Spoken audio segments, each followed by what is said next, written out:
Guys ටයිටනෙක් කිව්වම ඔයාලට මොකද්ද මතක් වෙන්නේ? කට්ටියට චිට්ටදින සීන් එක මතක් වෙයි. ඒ වගේම සමහර කට්ටියට වයලින් සීන් එක මතක් වෙයි.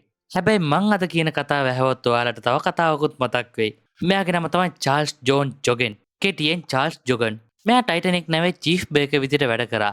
2000කට විතර කෑම හැදුවා. 1912 ටයිටනික් නැව හැප්පිලා ටික ටික ගිලෙද්දි කාටවත් මොකුත්ම කර කියා ගන්න දෙයක් නැති වෙලා හැමෝම හිස් ලූලු අත දුවන්න පටන් ගත්තා.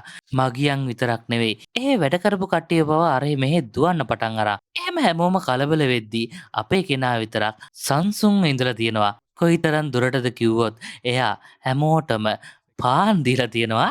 ඒ විතරක් නෙවෙයි එයා දින පුටු එහෙම මුහුදට විසික් කරලා තියෙනවා.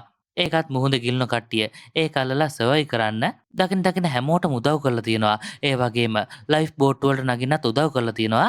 අවසානට එයාගේ ලයිෆ් බෝට්ටුවටත් ආවලු. ආවත් එයා ඒකට නැග්ගේ නැල්ලු.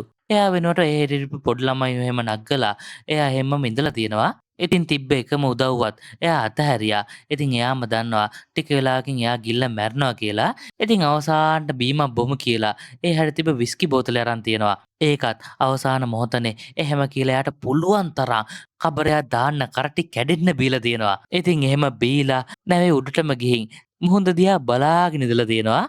ඊට පස්සේ ඉතින් ටික ටික නැව ගිලෙද්දි එයාත් එහෙම මුහුදට පනිනවා. මෙයාලා දැන් ඉන්න තැන උෂ්ණත්වයත් සෙල්සියස් අංශක ඍණ 2යි. ඒ කියන්නේ සාමාන්‍ය මිනිහෙක් ඒ වගේ සීතල වතුරක හිටියොත් එයාලා විනාඩි 2ක් 3ක් ඉඳී. ඊට පස්සේ එයාලා මැරෙනවා. ඒ වගේ තමයි. මෙයාත් එක්ක හිටපු හැමෝම මැරුණා. හැබැයි මෙයා පැය 2ක් 3ක් ඒ හැරයට වෙලා ඉඳලා තියෙනවා. ඒකත් පාවි ඉඳලා තියෙනවා.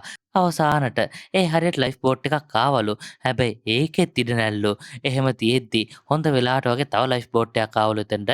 ඉතින් ඒක නැගලා කොහොම හරි එයා ජීවිතේ බේරගත්තලු. ඉතින් ගයිස් කිසිම තුවාලයක් නැහැ. කිසිම හීරීමක් නැහැ. කිසිම කලබල වීමක් නැහැ. ඩොක්ටර්ස්ලටත් හිතා ගන්න බෑ මෙයා කොහොමද තාම ජීවිතුන් අතර හිටියේ කියලා ඒ වතුරේ ඉඳලා. ඉතින් එයාත් කියලා මං නම් මොකුත් කරේ නෑ නිකන් පාවි හිටියා.